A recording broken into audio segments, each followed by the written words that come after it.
નમસ્કાર, આપ જોઈ રહ્યા છો જેકેએસ ન્યૂઝ ગુજરાતી। માનસિક અસ્થિર મહિલાનું 15 વર્ષ પછી પરિવાર સાથે મિલન કરાવતું બનાસકાંઠા વહીવટીતંત્ર। પરિવારથી વિખોટા પડવું એ જીવંત રહીને પણ અધૂરા જીવન જેવું ગણાય છે। પોતાના પરિવારથી વર્ષો સુધી દૂર થઈ જવાનું દુઃખ વર્ણવી શકાય તેવું હોતું નથી। આવી જ એક સંઘર્ષની હૃદયસ્પર્શી કથા છે બિહારના મુઝફ્ફરપુરના બુધનગરાના કિરણબેન સાહનીની। આ બહેન 15 વર્ષ અગાઉ બિહારની એક ટ્રેન મારફત પોતાના પરિવારથી વિખૂટા પડી ગયા હતા।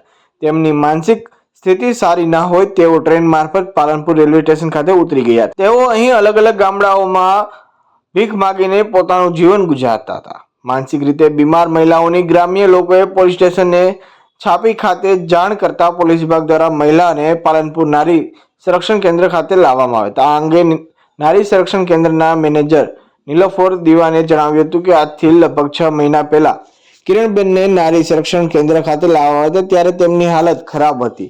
આ બહેન કંઈ પણ બોલી કે વિચારી શકે તેવી હાલતમાં ન હતા। તેઓ વ્યક્તિને જોઈને મારવા માટે દોડતા હતા। આક્રમક વ્યવહાર સાથે તેઓ રડતા રહેતા હતા અને પાલનપુર નારી સંરક્ષણ કેન્દ્રની ટીમ દ્વારા બહેનનું કાઉન્સેલિંગ કરવા પ્રયત્નો કરાયા હતા પણ આ બહેન કશું જ બોલી શકતા ન હતા। બહેનની સ્થિતિ જોતા નારી કેન્દ્ર દ્વારા સંવેદના દાખવી સિવિલ હોસ્પિટલ પાલનપુર ખાતે મનોચિકિત્સક વિભાગમાં સારવાર કરવામાં આવી હતી।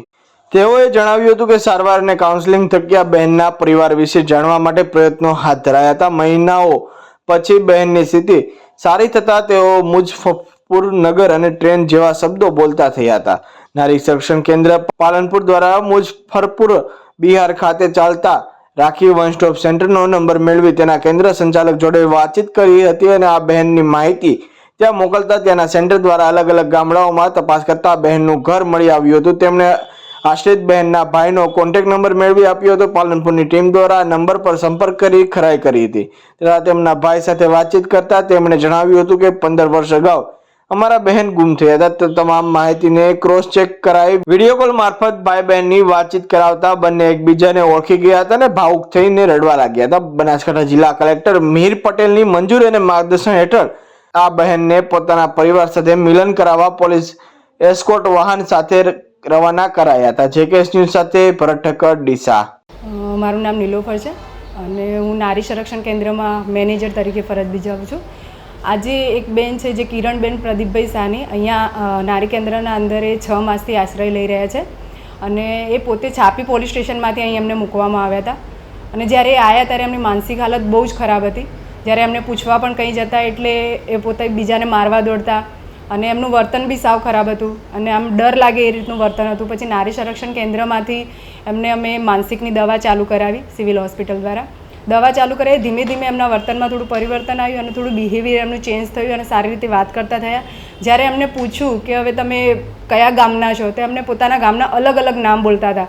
અમને સ્પેસિફિક એક ગામનું નામ નહોતા બોલતા કે અમને ખબર પડે એમ અલગ અલગ એ નામ બોલતા હતા। પછી અમે અલગ અલગ નામ લખતા રહ્યા અને એ રીતે અમે અલગ અલગ જગ્યાએ કોન્ટેક્ટ બી કરતા રહ્યા પણ કોઈ કોન્ટેક્ટ થયો નહીં। પછી થોડી વધારે તબિયત એમની સ્ટેબલ થઈ એના પછી અમે ફરી એમને વધારે કાઉન્સેલિંગ કર્યું ત્યારે પણ એ લોકો ખાલી ઓનલી ફોર એક જ વસ્તુ બોલતા મુઝફ્ફરપુર બિહાર। એટલે અમે પછી બધા ગામના નામ રહેવા દઈએ અને મુઝફ્ફરપુરનું સખી વન સ્ટોપ સેન્ટર ત્યાં પણ ચાલે છે જેમ આપણા ગુજરાતમાં ચાલે છે ત્યાં પણ સખી વન સ્ટોપ સેન્ટર ચાલે છે ત્યાંનો કોન્ટેક્ટ કર્યો અને એમને અમે એક લેટર દ્વારા અહીંથી જાણ કરી થોડી એ બેનની માહિતી મોકલી અને થોડું એમને જે અમે કાઉન્સેલિંગ કર્યું હતું એ પણ અમે એમને મોકલ્યું અને એ માહિતી દ્વારા એ બેને પણ થોડી તપાસ કરી। બીજું અમે ત્યાંના પોલીસ સ્ટેશનમાં બી જાણ કરી પણ પોલીસ સ્ટેશનમાં એવી કોઈ અરજી નોંધાઈ નથી ગુમ થયાની એટલે ત્યાંથી અમને કોઈ રિસ્પોન્સ સારો મળ્યો નહીં। પણ સખી વન સ્ટોપ સેન્ટરમાંથી પછી જે અમે માહિતી આપી તેના દ્વારા અઠવાડિયા પછી અમારા પર ફોન આવ્યો કે એ બેનનું ઘર મળી ગયું છે અને એ સખી વન સ્ટોપ સેન્ટરના જે કેન્દ્ર સંચાલક હતા એમને અમારી જોડે જે વાત કરી એમનો સરસ રિસ્પોન્સ હતો। એમને એમના ભાઈનો નંબર આપ્યો અને અમે આ બેનને એમના જે ભાઈ હતા એમની જોડે વાત કરાવી વિડીયો કોલથી અને વિડીયો કોલથી વાત કરીને એમના ભાઈને ઓળખી ગયા અને એમને કીધું મારો ભાઈ જ છે અને પછી રડવા બી લાગ્યા હતા ફોનમાં એમને બહુ થયું। પછી એમના ભાઈ જોડે અમે વાત કરી કે ક્યારથી તમારાથી વિખૂટા પડી ગયા છે એમ તો એમને કીધું કે બેન એ 15 વર્ષથી વિખૂટા પડી ગયા છે અને 15 વર્ષ પછી એમના બેન જોડે એમનું મિલન થતાં એ બહુ ભાવુક થયા અને જેથી અમને કલેક્ટર સાહેબની મંજૂરી લઈ અને કલેક્ટર સાહેબે બી અમને સારું એવું અભિનંદન પાઠવ્યું કે અમે સારું એવું કામ કર્યું છે એના માટે અને કલેક્ટર સાહેબની મંજૂરી લઈ અને પોલીસ એસ્કોર્ટ ફાળવી અને વાહન દ્વારા એમને આજ રોજ બિહાર મુઝફ્ફરપુર મૂકવા ગયેલા છે।